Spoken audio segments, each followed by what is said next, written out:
Bom, pessoal, boa noite a todos. Estamos aí avançando bastante na disciplina no módulo de conhecimentos bancários do Banco do Brasil. Então, já estamos aí, vamos iniciar hoje o módulo 15, daqui a pouquinho. Mas antes de iniciar, como é de praxe, nós sempre resolvemos as questões, né? As questões são importantes, muito importantes de resolver, para que vocês possam internalizar bem o conteúdo. Fizemos aí, né? Temos aí questões de mercado de capitais e diferenças de juros internos e externos para poder tratar, certo? Então, vamos aqui tratar esses dois tópicos hoje, as questões desses dois tópicos. Nós já vimos na aula passada, né? Agora vamos tratar as questões. E aí já vou compartilhar com vocês a telinha aqui para a gente não perder tempo. Hoje a aula vai ser top aí, com muita correção, né? De exercício e também com a parte de avanço do conteúdo aí, que vamos ver os módulos 15, 16 e 17 hoje ainda, tá? Então, vamos lá. Vou compartilhar com vocês a telinha aqui.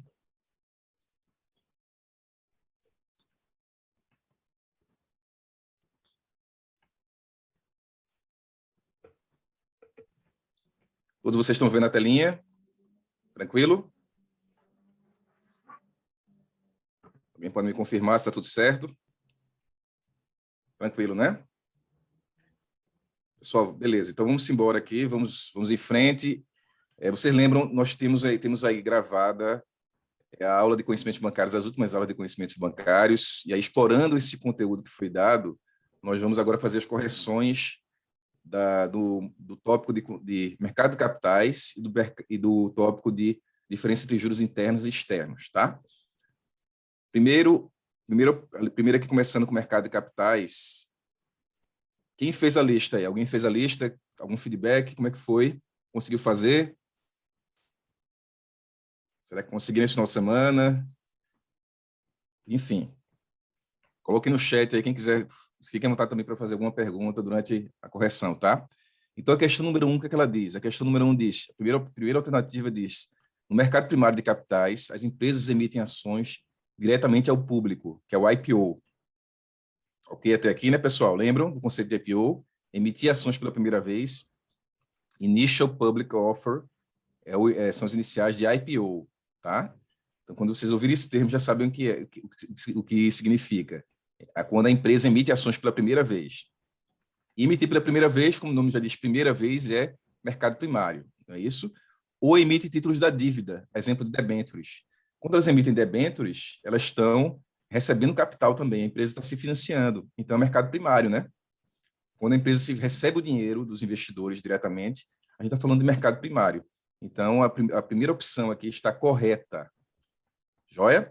Vamos ver, ele pergunta no final lá, a gente já sabe que ele dá as 4 alternativas e quer saber no final sobre mercado de capitais, o que está correto, das alternativas que estão acima, está correto que se afirma em... Então, a primeira opção está correta. Vamos para a segunda opção. No mercado secundário de capitais, os investidores negociam entre si as cotas que representam o capital social da empresa. Ações, certo? Eles negociam entre si. Lembram, pessoal, o mercado secundário, os investidores estão de posse das ações e aí eles negociam entre si. Esse é o mercado secundário. É assim que funciona o mercado secundário, certo? E isso eles negociam entre si onde? E através de quem? Na B3, através da corretora. Foi o que nós vimos também, não foi? Tranquilo? E aí, então até aí está correto, né? Mercado secundário. Ou títulos da dívida, exemplo de debêntures, também mesma coisa. Eles vão fazer negociação entre si dentro do mercado secundário, comprando no mercado secundário ou vendendo entre si nesse mercado. Então, a segunda opção também está correta. Então, até agora, alternativa 1 e 2 corretas. A terceira opção diz, no mercado de capitais, as empresas emitem ações porque não possuem necessidade de financiarem seus novos projetos. Oi? Alguém falou? Não. Bom, na terceira opção diz, no mercado de capitais, as empresas emitem ações porque não possuem necessidade de financiar seus novos projetos. Espera aí, elas emitem ações porque não precisam se financiar? Tá estranho isso, né? Elas emitem ações porque elas precisam se financiar.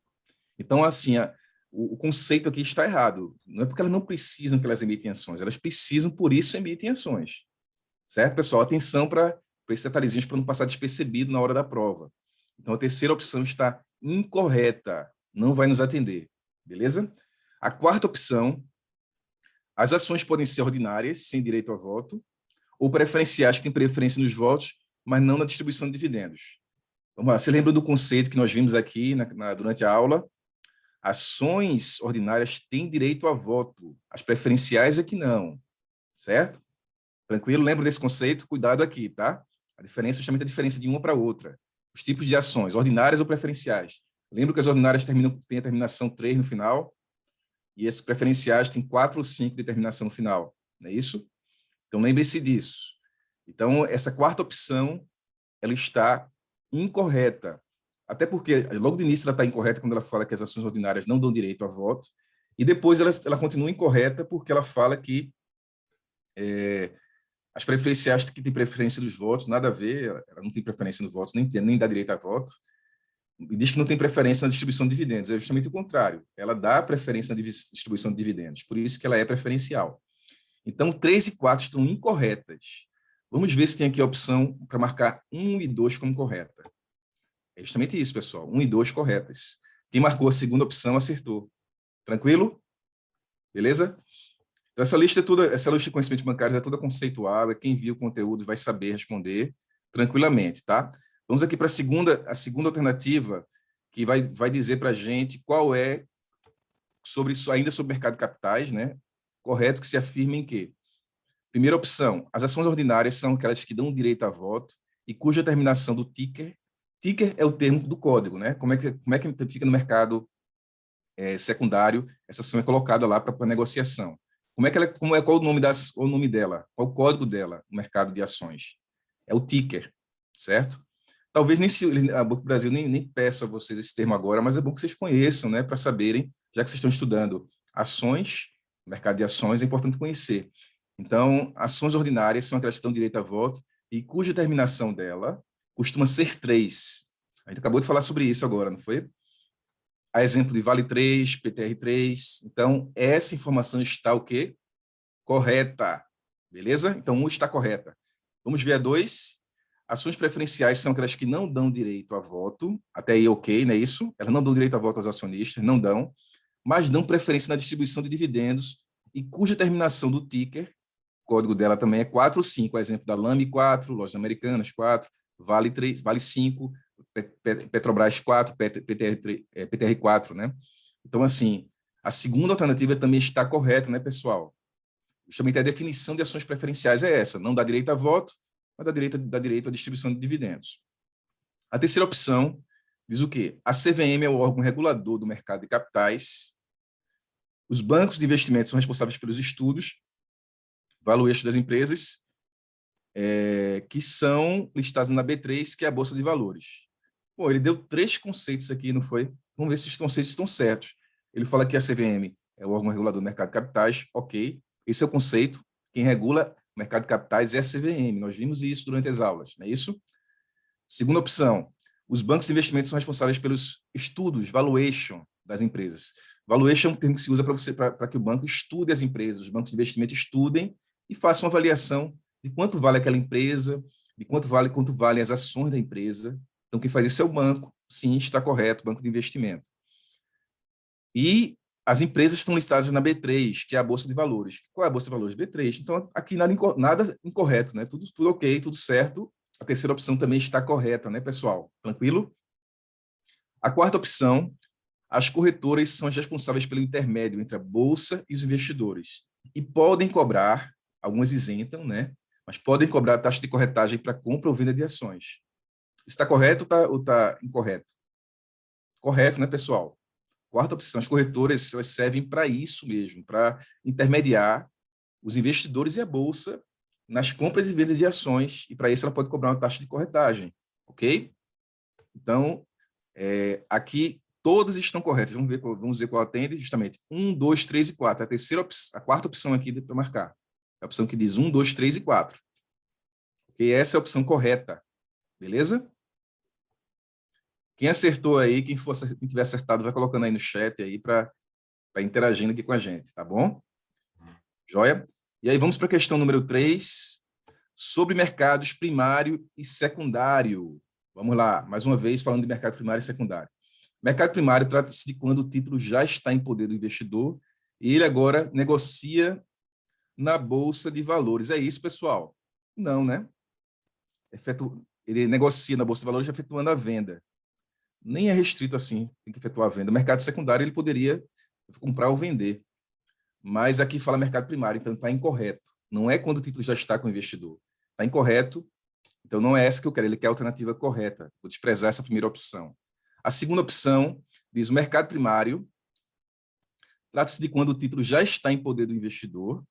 Também não, né? Já está errado aí. E ele negocia na Bolsa de Valores comprando. Não. Já está errado no início. O mercado primário não é quando já está no poder do investidor para ele negociar com outros. É quando a empresa emite pela primeira vez, né? Então, a segunda opção está incorreta também. Terceira opção, o mercado secundário trata-se de quando o título é emitido pela primeira vez por uma empresa.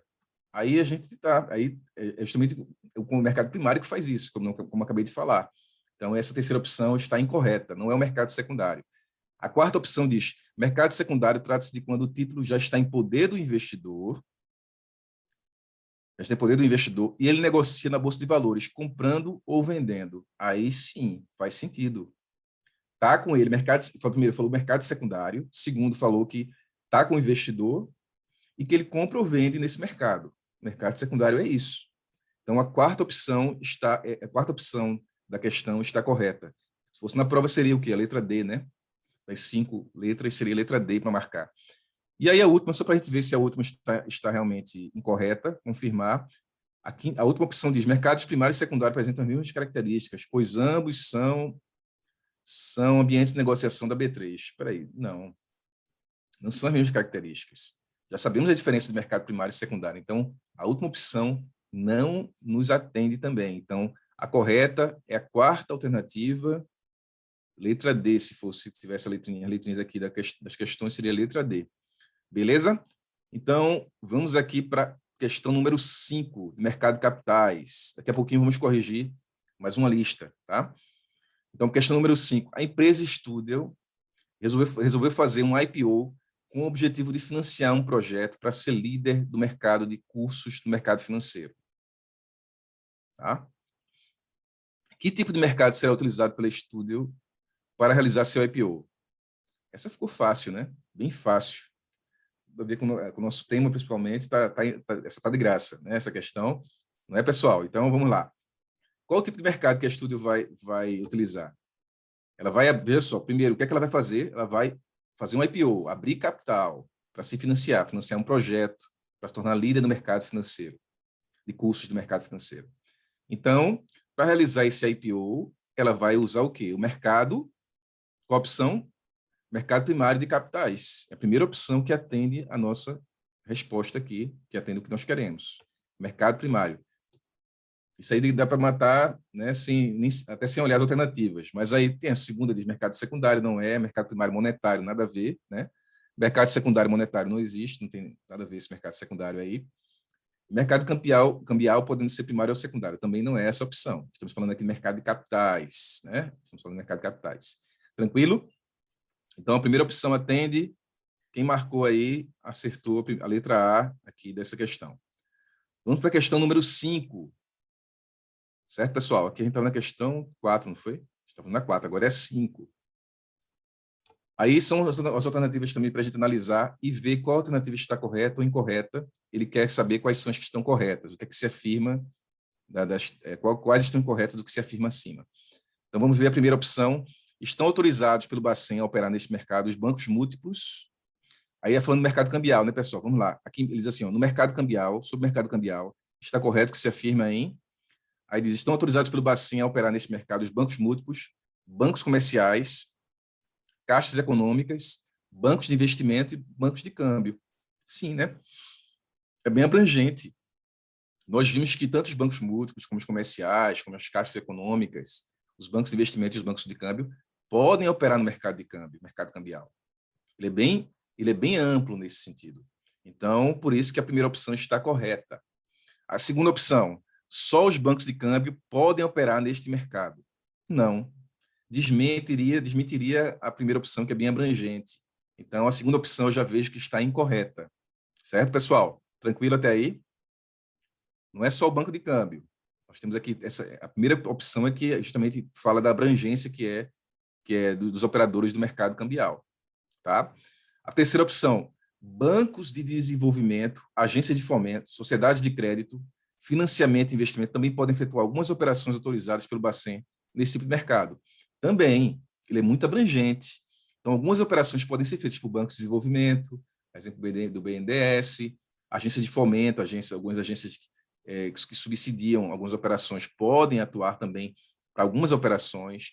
Sociedades de crédito e financiamento e investimento também podem. Então, assim, ele é muito abrangente, desde que é autorizado pelo Banco Central. Se a instituição for autorizada pelo Banco Central, ela pode operar nesse mercado. Então, a terceira opção está correta também.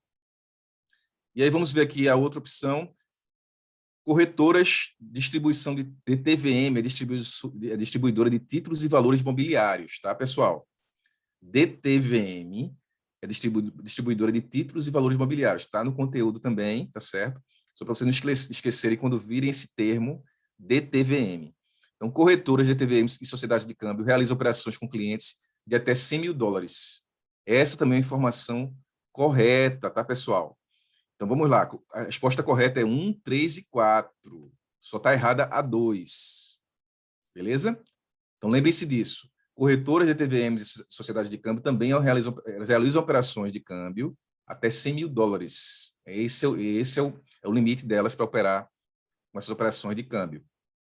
Tá? Então, aqui temos como corretas 1, 3 e 4. Só a 2 está incorreta. A questão 5. Tranquilo? Avançando aqui mais um pouco, vamos para a questão número 6. Sobre o mercado cambial novamente. Mercado cambial. Assinala a alternativa correta. O mercado cambial é regulamentado pela CVM. Está correto isso? Não, né, pessoal? CVM é mercado de capitais, certo? Quem regula o mercado de câmbio é o Bacen. Beleza? Então está errada a primeira opção. Segunda opção, no contrato de câmbio deve constar o custo da operação, a taxa de câmbio, o prazo para liquidação, deixa eu ver o restante aqui, o prazo para liquidação da operação e o intermediário. Não precisa discriminar o spread da operação. Estava indo tão bonitinha, né? A resposta estava indo certo. Tem que constar informações sobre quem são as pessoas, os participantes, né? Aqui, ó, vamos voltar aqui. Olha aqui, ó, no contrato de câmbio deve constar o custo, isso, a taxa de câmbio, qual é a taxa, o prazo, sim, né, da operação, e intermediário, quem é que está se intermediando essa compra da moeda estrangeira. Então, consta isso no contrato.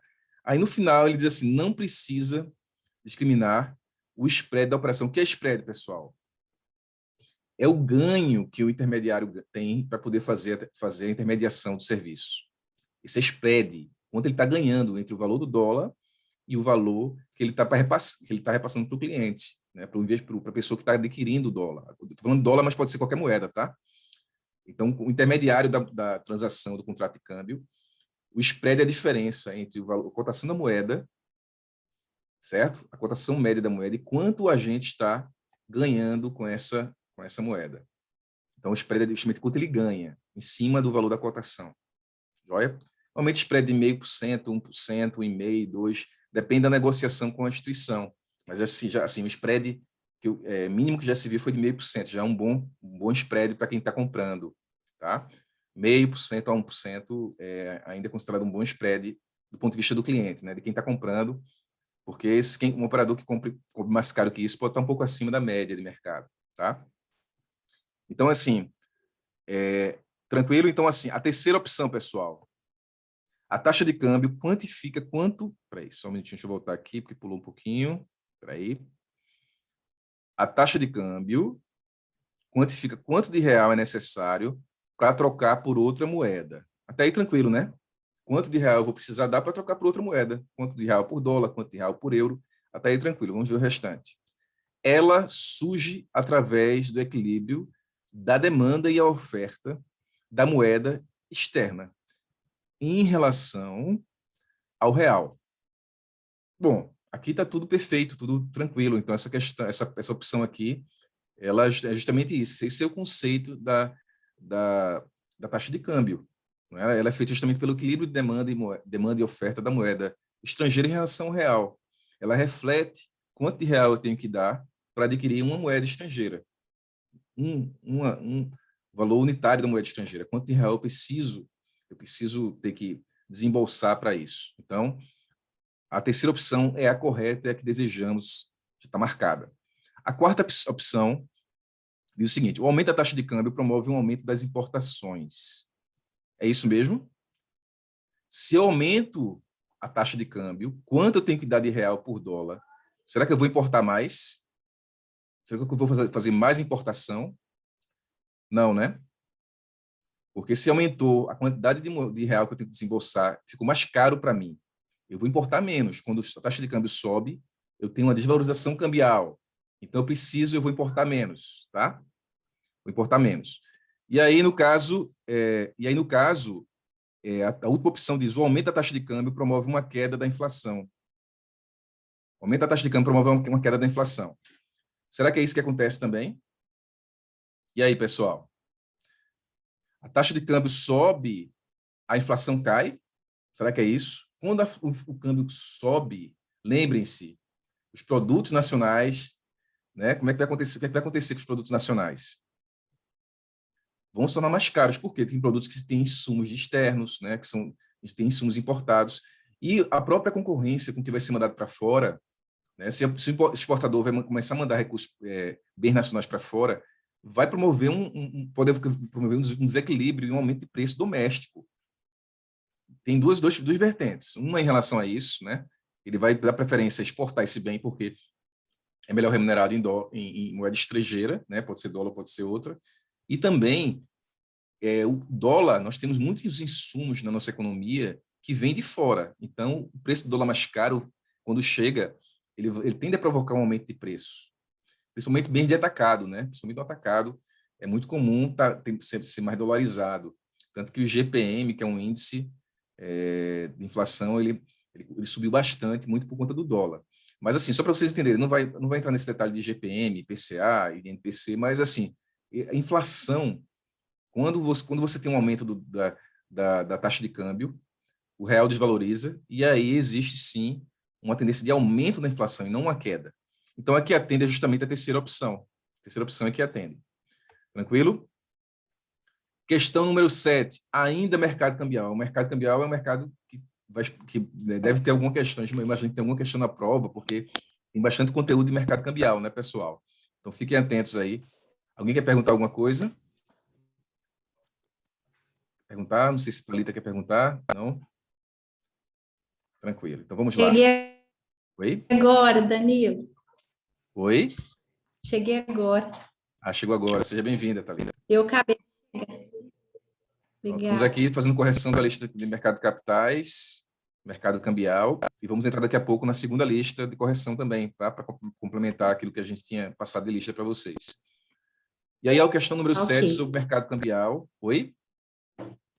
Tá ok. Beleza. Questão número 7 sobre mercado cambial, assinale a alternativa incorreta. Agora, o que se quer é a incorreta, pessoal. Atenção, tá? Atenção para essas diferenças do que se pede das alternativas.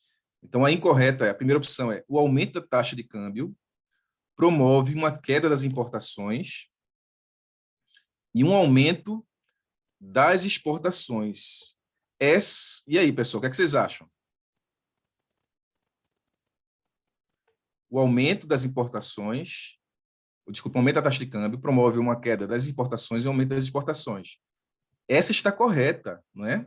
Então, mas lembre-se que a questão que é a incorreta, certo? Essa aqui, ó, essa opção aqui, eu cliquei errado, essa aqui, ó, é a primeira opção. O aumento da taxa de câmbio promove uma queda das importações e um aumento das exportações. Isso está correto. Lembre-se, ao subir a taxa de câmbio, eu vou importar menos, porque eu vou ter que desembolsar mais real por dólar. E quando sobe a taxa de câmbio, o exportador ele vai ter um retorno, como ele recebe em dólar, não é? Então o real ficou desvalorizado, lembra? Se o real desvalorizou, então o comprador externo, né? Ele vai comprar mais do Brasil e o exportador daqui vai exportar mais, porque o real perdeu valor para outra moeda. Falei o dólar, mas como sempre pode ser qualquer moeda. Então, A tendência natural é o quê, pessoal? É que haja um aumento de exportações, porque o real ficou mais desvalorizado em relação a outras moedas. Então, quando eu tenho aumento da taxa de câmbio, eu promovo sim uma queda de importação e um aumento da exportação. Essa é a tendência natural quando acontece isso. Essa está correta. E aí, então essa aqui não quero, né? Eu quero a incorreta. Lembrando, atenção que ele pediu a incorreta. Segunda opção, o aumento da taxa de câmbio promove o aumento da inflação. Nós vimos que sim, né? Por aqueles motivos que eu falei. Quando existe um aumento da taxa de câmbio, os produtos internos começam a ficar mais caros por conta dos insumos de fora que chegam, que fazem parte da produção do produto brasileiro, por conta da própria concorrência com o comprador internacional, que vai comprar mais aqui dos produtos que são exportados, e aí vai provocar, especialmente commodities, enfim.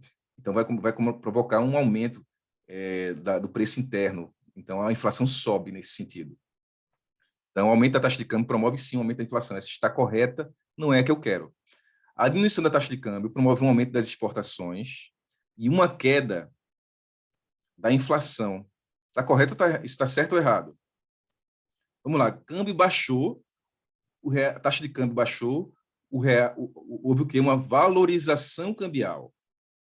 Lembra desse conceito? A taxa de câmbio baixou, ocorreu uma valorização cambial. O real cresceu em relação a outra moeda externa, certo? O preço do real ficou mais valorizado. Quando a taxa de câmbio cai, diminui, o real fica mais valorizado. E aí, ela promove a diminuição da taxa de câmbio, né, no caso, ela promove um aumento das exportações e uma queda da inflação. Espera aí, aqui está incorreto, né? Está incorreto. Porque uma diminuição da taxa de câmbio, ela vai promover, se o real se valoriza, vai promover uma queda das exportações, certo? Vamos ver, será que tem aqui duas alternativas? Porque aqui está como se fosse correta essa. Vamos ver se tem duas. Eu vou ver se isso aqui está com duas incorretas, tá, pessoal?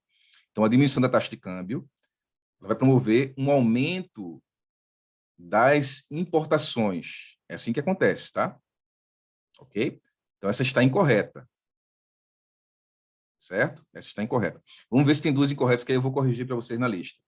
A diminuição da taxa de câmbio promove um aumento das importações, certo?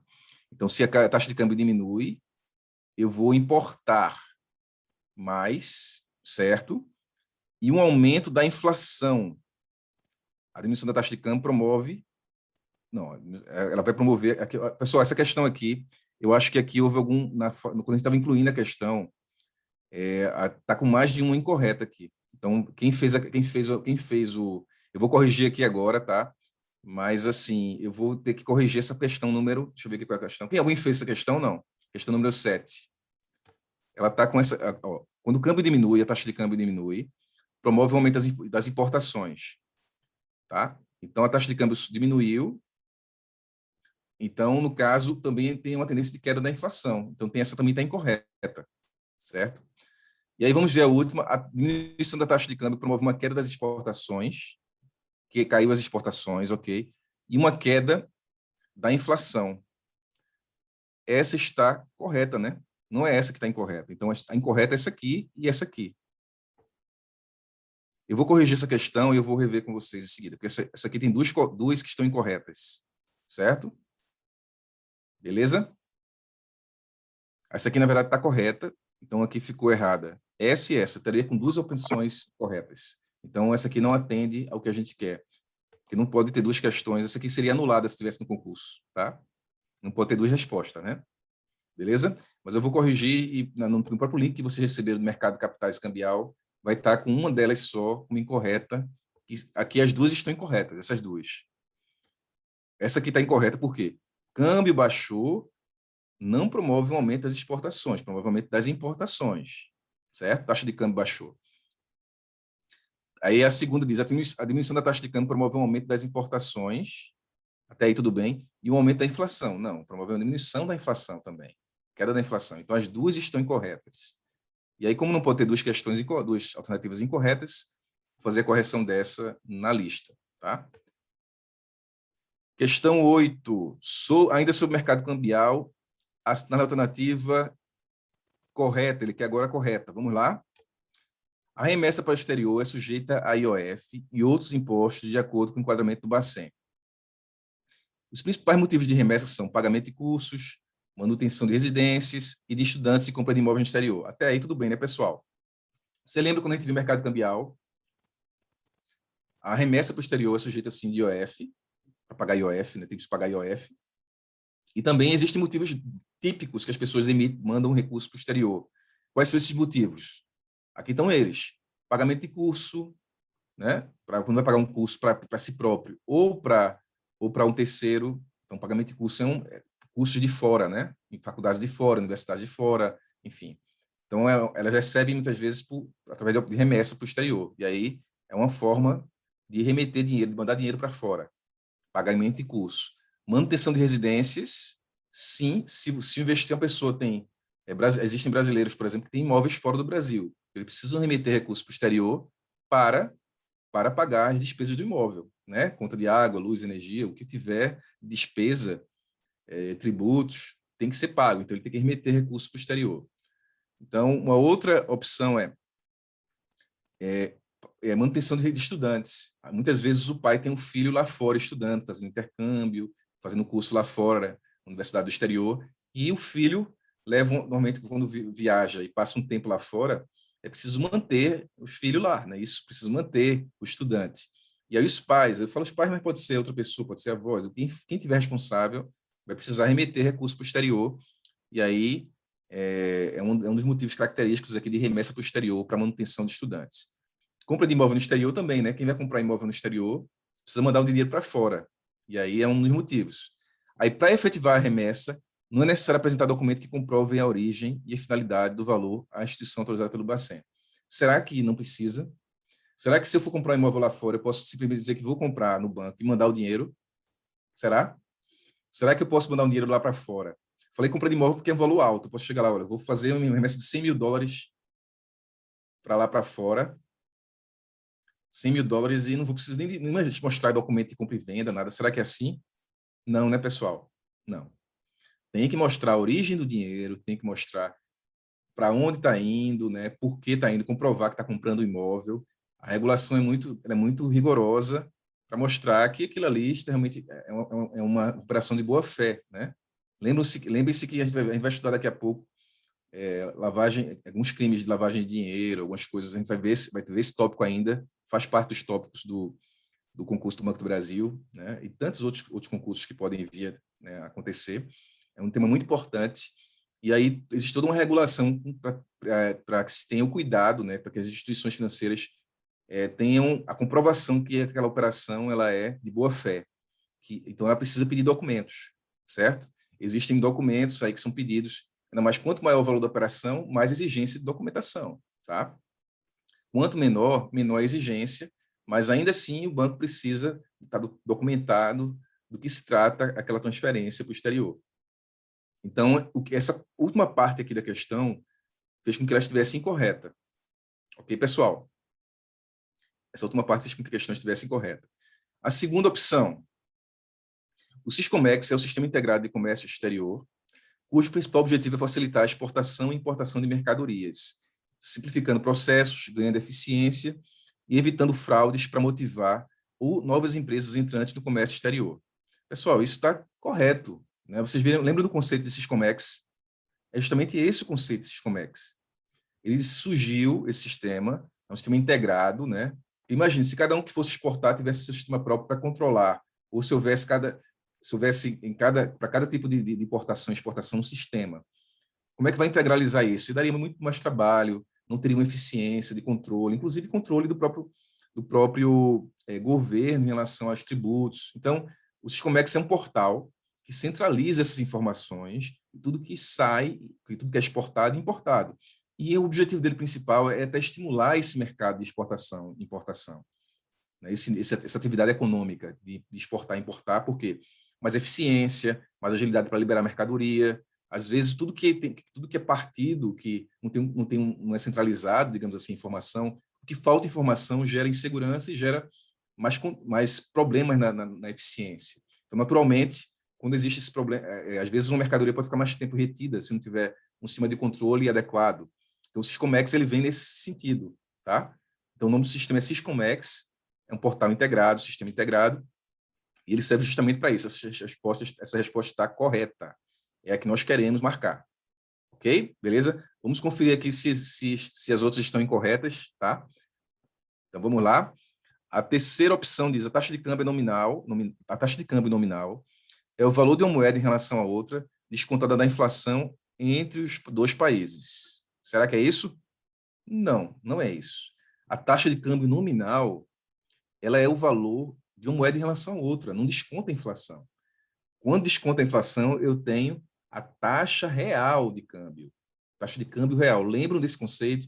Serve para taxa de câmbio, serve para taxa de juros, taxa nominal e taxa real. Eu tenho a taxa nominal, que aqui é dada, aqui é informada pelas instituições. Então, a taxa de câmbio que eu escuto, R$ 5,20 por real, ou, desculpe, R$ 5,20 por dólar.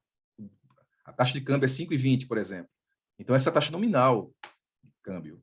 É a taxa nominal, certo? Quando eu vou para descobrir a taxa real, eu preciso descontar a inflação. Então, o conceito está errado. A taxa nominal não é a taxa descontada da inflação. Então, desprezo a terceira opção. Vamos para a quarta opção. Taxa de câmbio real é a diferença entre uma moeda e outra, sem considerar a inflação. Não, eu considero a inflação. É justamente isso. Eu tenho que considerar a inflação, eu tenho que descontar a inflação para achar a taxa de câmbio real. É a diferença de uma moeda e outra descontada da inflação. Então, eu tenho que considerar a inflação. Então, a quarta opção está incorreta também. A última opção diz: taxa de câmbio nominal é a anotação da taxa de câmbio escrita. Exemplo, $1 a R$ 5,20. E aí? Isso aí tá certo ou tá errado, pessoal? Não tá errado, não tá certo. Por quê? No caso, a anotação seria R$ 5,20 por dólar, né? Certo? E não é anotação escrita. A taxa de câmbio nominal ela é anotação numérica, né? Certo? Não é anotação escrita, não tem nada a ver. Assim, a questão ela induz ao erro em que sentido? Ela diz que a taxa de câmbio nominal é igual a anotação de câmbio escrita. Então, uma coisa é anotação de câmbio escrita, outra coisa é anotação taxa de câmbio nominal. E a anotação escrita não é $1 a R$ 5,20, não, R$ 5,20 por dólar, certo? Então, uma coisa é uma coisa, outra coisa é outra coisa. A última opção está incorreta. Aqui atende, a que está correta é a opção Siscomex, né, que fala do Siscomex aqui, a segunda opção. Tranquilo? Então, vamos aqui para a nona questão. Temos só aqui a correção para fazer, né? Mais uma vez falando aqui, vou corrigir a sétima questão que está com duas respostas incorretas, certo? E aí vamos para aqui para a questão 9, sobre regime cambial. A alternativa correta, ele quer a alternativa correta sobre regime cambial mais uma vez. Vejam que não é à toa que tem várias questões de regime cambial, de câmbio, aqui é regime, né? Que já muda um pouquinho a ótica, mas assim, não é à toa, porque é um tema que está bastante nos tópicos do concurso do Banco do Brasil. Então, vamos lá. Regime de câmbio fixo. A primeira opção diz: regime de câmbio fixo é quando a taxa de câmbio é determinada pela oferta e demanda de moeda doméstica. É assim mesmo? E aí, o que vocês acham? Quem lembra? E aí? Não é, né, pessoal, isso? Está incorreto isso, né? Câmbio fixo é quando o país determina o câmbio, pessoal. Quando o país determina a taxa de câmbio. Não é quando a oferta e demanda determina. Por isso que não é fixo. Alguém fixou. Quem fixou? O Banco Central do país resolveu fixar a taxa de câmbio. Tá? Então, a primeira opção está incorreta. A segunda opção, regime de câmbio flutuante é quando o país estabelece a paridade entre sua moeda e moeda estrangeira. Também está incorreta. Justamente esse é o regime, essa definição aqui é de regime de câmbio fixo. Trocaram aqui as informações. A primeira definição é regime flutuante, tá? Onde diz regime de câmbio fixo na primeira opção, seria regime de câmbio flutuante. E a segunda opção, que diz regime de câmbio flutuante, seria regime de câmbio fixo. Então, a primeira opção e a segunda opção estão ambas incorretas, porque houve uma troca aqui de conceito. Tá?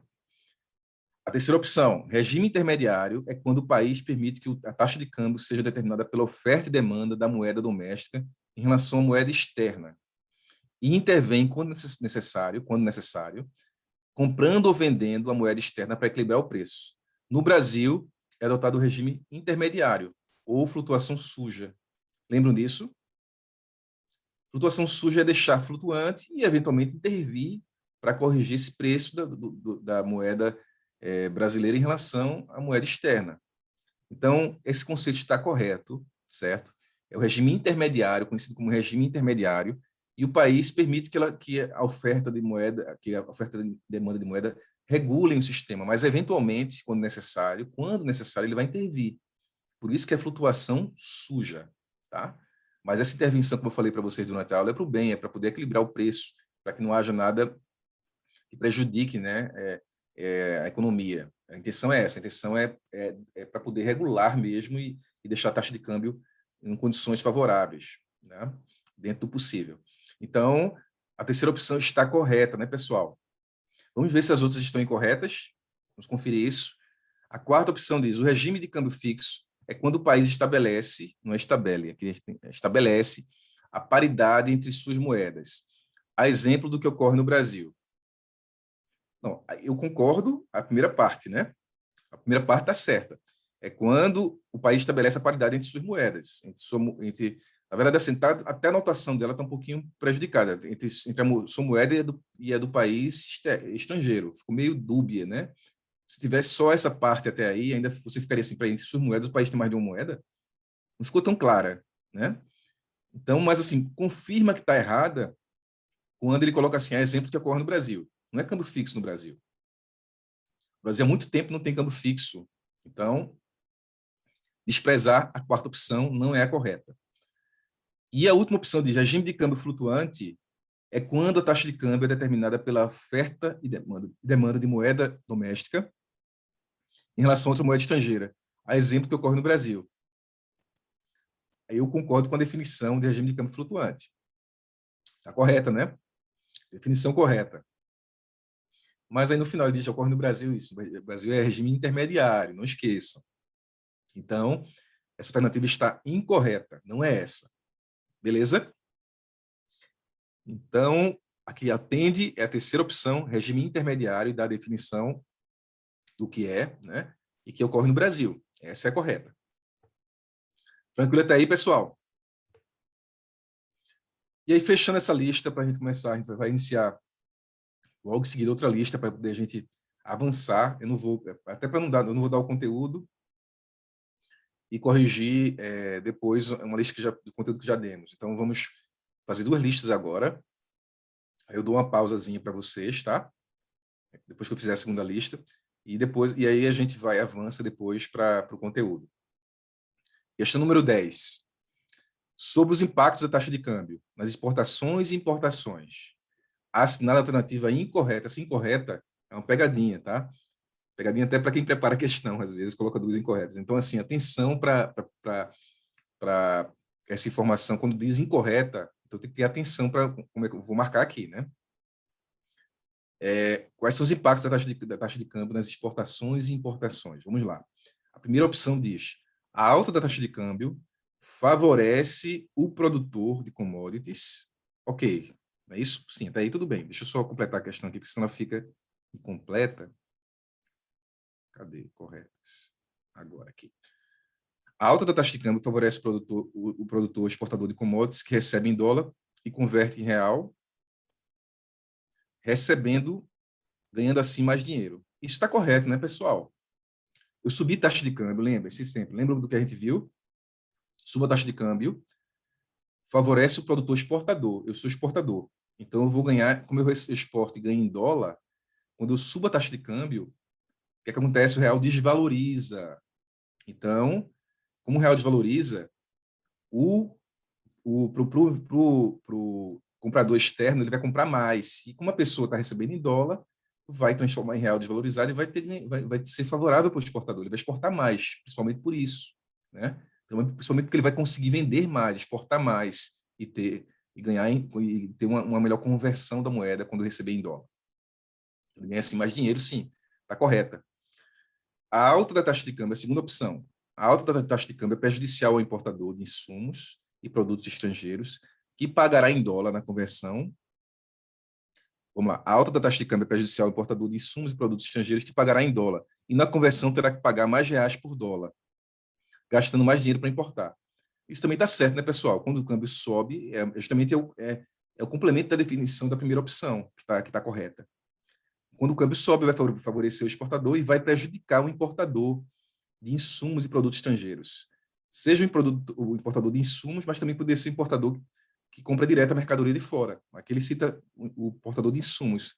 Também está certo, né? O importador de insumos, ele vai pagar mais caro, pagar em dólar, e na conversão terá que pagar mais reais por dólar. Ele vai ter que pagar mais reais por dólar, porque a taxa de câmbio subiu, o real desvalorizou, né? E aí ele vai gastar mais dinheiro para importar. Então está correta a segunda opção, não é a que eu quero a incorreta. A terceira opção diz: a queda da taxa de câmbio favorece o importador de insumos e produtos estrangeiros, que na conversão de real para dólar pagará menos reais por dólar e gastará menos. Sim, né, pessoal? Quando o câmbio cai, me favorece se eu sou importador. Por quê? Taxa de câmbio mais baixa, o real valorizou, então eu vou poder comprar mais de fora pagando menos reais pelo dólar, por outra moeda, porque o real valorizou. Então a outra moeda desvalorizou, ficou mais barata para mim, que eu sou importador. Quando eu comprar um produto de fora, vou pagar em dólar, vou pagar em outra moeda. E aí eu vou pagar mais barato, porque o real valorizou em relação a outra moeda, porque a taxa de câmbio baixou. Tá? Lembre-se sempre desse conceito. Quando cai a taxa de câmbio, eu tenho uma valorização do real em relação a outra moeda. Tá? E aí, a quarta opção diz: a queda da taxa de câmbio não favorece o produtor exportador, que recebe em dólar e na conversão de dólar para real ganhará menos dinheiro. Faz sentido, sim, porque tanto ele tende a exportar menos, como o que ele exporta para ele, né? Se ele tem um mercado que vai precisar exportar, quando ele transformar em real, muitas vezes o exportador tem consumo em real, né? A sua empresa está aqui, gasta em real. Então, quando ele converter, vai representar para ele ganhar menos do que se tivesse um câmbio mais alto, né? Então, a quarta opção também está correta. E aí, a última opção para a gente fechar, ela deve ser a que nós queremos, a última alternativa deve ser, vamos ver aqui, com a desvalorização cambial, exportadores tendem a exportar menos. Vamos lá. O que é desvalorizar o câmbio? É o quê? Eu desvalorizo o câmbio, quer dizer que a taxa de câmbio subiu, não é isso? Veja que ele fala agora de desvalorização cambial, ele não fala que a taxa de câmbio está baixando. Atenção a esses termos, tá? Com a desvalorização cambial, exportadores tendem a exportar menos, quer dizer, quando o real, eu tenho que pagar mais reais por dólar, quando desvalorizou o real, então a taxa de câmbio subiu, ok? É um detalhezinho que precisa ter em mente para não ser pego por uma falha de dedução, eu diria dedução lógica. A dedução lógica seria, não, desvalorização é quando a taxa cai. Não, não é por aí. Você precisa entender a diferença de uma coisa para outra. Então, desvalorizou o câmbio, quer dizer que a taxa de câmbio subiu. Eu pago mais real por dólar. O real desvalorizou, então eu tenho que pagar mais real por dólar. Então, houve desvalorização cambial. E aí os exportadores tendem a exportar menos? Não. Quando o câmbio desvaloriza, o exportador exporta mais porque o real está mais barato, né? E aí as pessoas de fora vão comprar mais. Então o exportador vai exportar mais, e importadores tendem a importar menos porque o câmbio está desvalorizado, real desvalorizado, vai ter que pagar mais caro para o produto de fora. Então, pessoal, essa é a 10ª questão, muito boa questão essa, tá? Essa questão, atenção, porque toca bem nessa parte aí de importação, exportação, como é que a taxa de câmbio vai funcionar para isso. Então, é uma questão super importante, beleza?